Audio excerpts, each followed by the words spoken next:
Hey guys, what's going on? It's crazyglocknyc. It is 1:34 a.m. Thursday morning. Uh, kind of tired right now. Okay, so this video is a shout out. Um, this video is a shout out for uh, Fruit2142, John Fruit2142. Um, he's asking some very good questions here.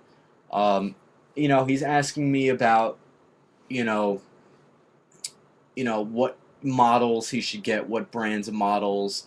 Um, now personally, I'll show you guys something here.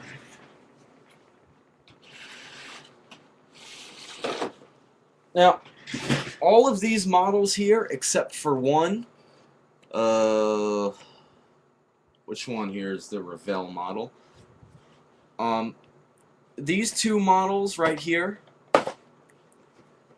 these two models are Revell. Okay, then everything else that I have, except for one other model up there, is Revell. Now,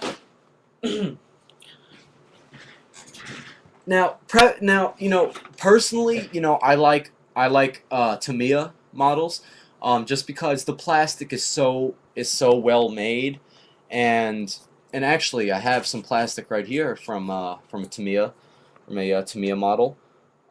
This is the Tamiya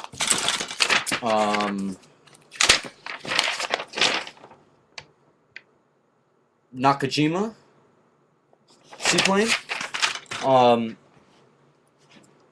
It's all preference, but Tamiya is definitely a great place to go. You could try starting off with a 1/48 scale, and though they're fun, even though they're small to do.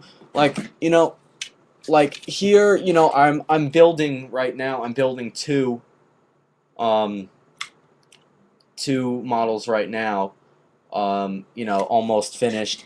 They're small, but they're really fun to build. Right here, even though I put the gas tanks on backwards, it still looks pretty badass. But yeah, so definitely to me is a great place to go. They have hundreds. I'm no joke, hundreds of different models that you could get. And actually, if I find the seaplane model right here, seaplane, and John, I'll show you something here. Open this up, and this shows you like a whole buttload, a whole nest load of planes and helicopters. Then you flip it around, and then you got like tanks and cars. And Tamiya is definitely a great place to go for that. Revell is it's a good company. Some of their plastic, though, I find some of the stuff is flared, and the plastic looks weird, and so I'll get it occasionally, but I really love the Tamiya or Dragon, like my helicopter, which I'll show you.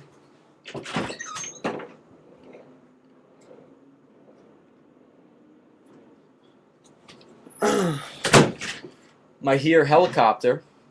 Okay, this is Dragon, and you guys probably can't really see in there right now, but this isn't finished. There is some stuff that I do have to finish on here. You see on here, I put on this brown earth pigment. Now, this is by Dragon. Now, this was a great build. I had a lot of fun with it. It didn't take me that much time. And it came out okay. There's just some stuff that I have to do on it, just to make it a little bit better. Like I'm going to have to take it apart and redo this because of that, and just, some other small things. But now, also, the other thing that John asked me was, safety. Now, like take a look at my room, of the room that I do my modeling in. Okay, it's small. Okay, there's the door. Okay, so it's a small room. And what I'll do is, I'll crack my window open, and especially with Tamiya paint, I haven't used any other paint besides Tester's paint, which was garbage. Do not go for the Tester's paint. I don't care if you're starting out. Don't use it. It's horrible paint. Um, Now for this, for instance, for the here helicopter, I use Tamiya OD green right here. Tamiya. Try to back that up a little bit so you guys can see that. Olive drab. Okay, olive drab green. Okay, and it came out great. Okay, and obviously I'm not trying to make it perfect. I want it to look kind of battle scarred and everything. I still have to put on the windows but so he asked me about safety. Now, yes, if you're in a small room like this, okay, definitely don't use an airbrush. Do not do it. If you use an airbrush in a small place like this, you are going to gas yourself out of here. You are going to have a major headache. Don't do it. Okay? Now, if you're going to be paintbrushing, okay, if you're going to dry brush or wet brush, whatever you're going to do, look, it's all preference. Now, for me, I don't wear a mask, even though I should because I smoke. I smoke, but also I probably should be wearing a mask anyway because of the fumes and all that. But I don't. And in a small room like this, I probably should be wearing a mask.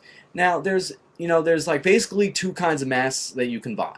Okay, you can buy one of those, crappy paperish cardboard mask you just slip on your head and that's it, or then the respirator. Now you could get a respirator. They're kind of pricey. I've looked at respirators. There are some that are $30. There are some that are $40. So it really just all depends. And but one great thing that you can do is with all the paint, with painting in general. Okay, what you can do is you can take a fan. Okay, if you work now, obviously I can't do it with my window. Well, I could do it, but it's a huge window. Okay, but let's say you work next to a small window. Okay, you crack the window open. Okay, now let's just say you're painting by paintbrush. You just crack the window open. The fumes will go out. And you're good. But if you're airbrushing, I would recommend SCM Concertum, mentioned this in a couple of, I think it was like one or two of his videos. Take a box fan. Turn the box fan facing out toward the window. Okay, out toward the window, not facing you. Make sure the fan is facing outward so the air gets blown out. And then when you spray the airbrush, the airbrush will go, the fumes in the paint will go out through the fan, out into, the environment, which isn't that great anyway, but whatever, who cares? So that's a couple ways that you could do that.